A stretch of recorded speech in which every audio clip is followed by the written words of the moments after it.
So something we've mentioned before is when you're looking at the initial question, according to our Triple T math document, we don't want to look at the answer options right away because normally they'll only confuse you. However, it can be helpful to look at the answer format. And what I mean by that is if we notice that essentially for all the answer options, they somehow end up combining either two of these three or all three for that matter. So we're somehow going to have to be able to combine. So the observation I would make is that 6 can be rewritten as 2 times 3, right?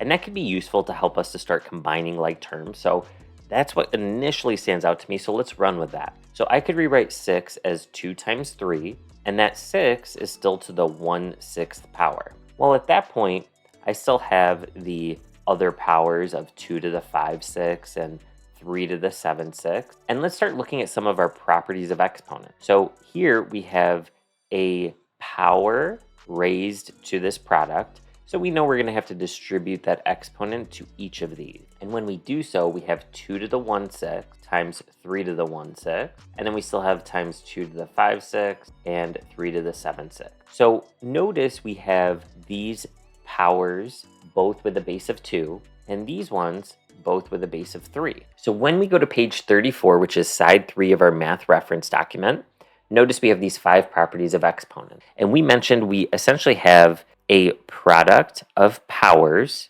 So it's scenario number 1.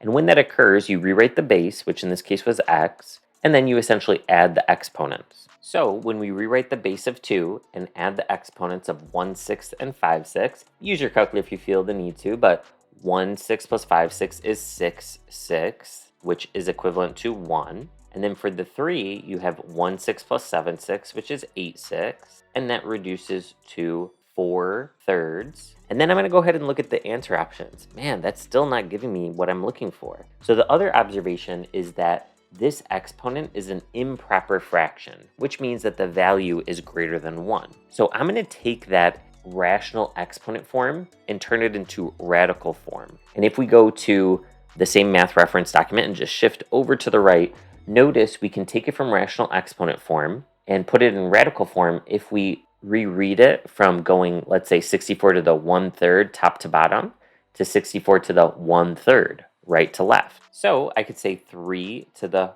4/3. And the trick here is, and remember this is only for improper fractions, you're going to say how many times does 3 go into 4? Well, 3 goes into 4 once, so a 3 to the first comes out. And then what's going to stay in that cube root?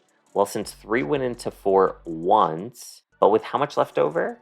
Well, 3 times 1 is 3, so you're still left with 1 from the 4, right? 1 left over. So 3 to the first stays inside. And I already had the 2 to the first out here. That's getting multiplied with everything else. So now I could say, oh, 2 times 3, well, that's 6 times the cube root of 3, which matches with option A.